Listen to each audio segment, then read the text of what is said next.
Hi everybody! First of all, thanks for watching my videos. Thanks for all the likes and the comments. And in the comments I get a lot of questions about my terrain and the kind of scenery I use, the game mats, the setups, etc. So in this video I'm going to go through some of the stuff I use. Hopefully you'll find it useful and inspiring. So first of all, here I look at my homemade game table. This is translucent plastic and some old game mats that I cut up. And then I have installed LED lights so I can light up the game table like this. And I can change the color as well to fit the theme or the setting. And this homemade game table is more or less the maximum measurements of what I have of available space. So it is what it is, but this is kind of the basic game table that I use. I also use different game mats. In this case, it's a double-sided game mat from Playmats.eu, and they all measure 44 by 30 inches, and that is it's slightly larger than my game table, but it fits on top of it, so it works fine. I have different types of game mats, and you can get them double-sided like this one, or with just one side. Then I have this industrial set from Gamemats.eu. It's pretty solid, pre-painted when you get it, and Gamemats.eu, as the name indicates, also makes mats and other types of terrain, industrial like this one, but also medieval themed terrains, and they are delivered pre-painted. And you can easily improve the paint if you want to.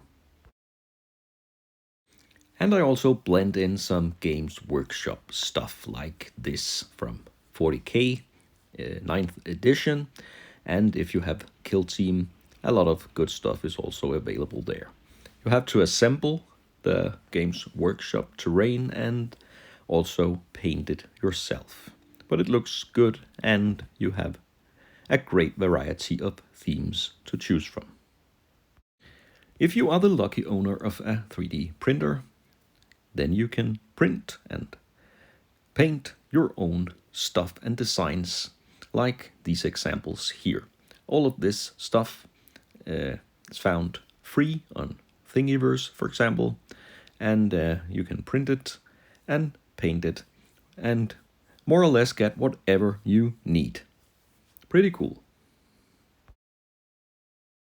Another type of game scenery and terrain is from Monster Fight Club here, and this set contains rocks and trees and then also these neoprene game mats, and they are also double-sided.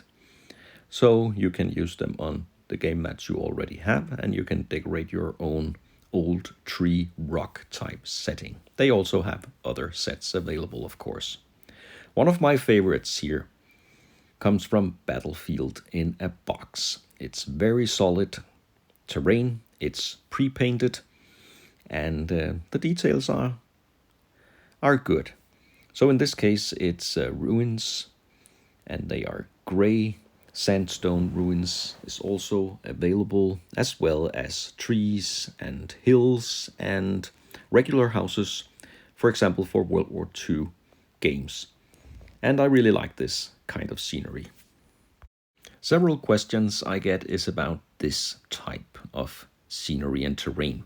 It's from Battle Systems and it's cardboard, so it's completely different than the other types of terrain I have just showed here. The good thing about this type of terrain is that you can assemble it and put it together just the way you want to.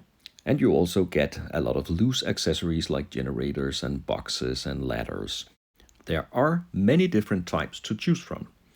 For example here, village ruins with old ruined houses and walls that you can create any way you want to, and they are easily assembled and disassembled again. Here, for example, the roof, you can just remove it like this and put it back together. Of course, it's a bit fragile when it's cardboard, but still solid enough to be used on a battlefield. And they just click together like this, and if you want to open a door or a gate or something, you can pop it out and pop it back in. These sci-fi walls I have used in several battle reports, and it's very easy to use and works fine to me. Generally, the quality is good. But of course, it's cardboard, so you have to be a bit careful. Then we have Tenfold Dungeon, and this is a completely different style and type of terrain. It's all boxes that you can use to put together rooms. It's most likely used for RPG games, but I find it useful from time to time if you want to build up a hallway or a citadel or castle or some kind. You get loose walls here that you can use to narrow down some of the rooms and corridors, and there are also doors available so you can make entrances anywhere you want in the boxes here. Every type of Tenfold Dungeon scenery has a theme, and in this case it's sewers and dungeon halls and stuff like that. And also here you have loose accessories like stairs, for example. And the largest room, as seen here, is actually the top of the box. So it's easy to store as well. And then finally all the homemade stuff.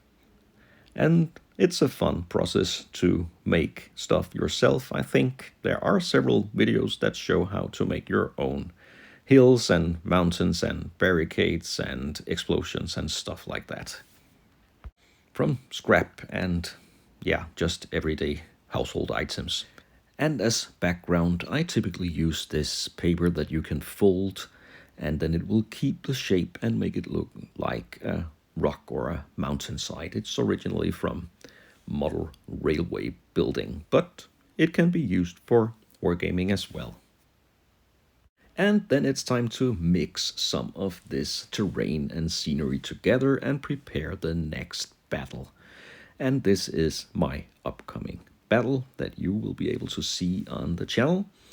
And hopefully you found this video inspiring, and if you didn't know some of the terrain types, then hopefully you can check it out yourself. And as always, feel free to ask questions in the comments. Thanks a lot for watching.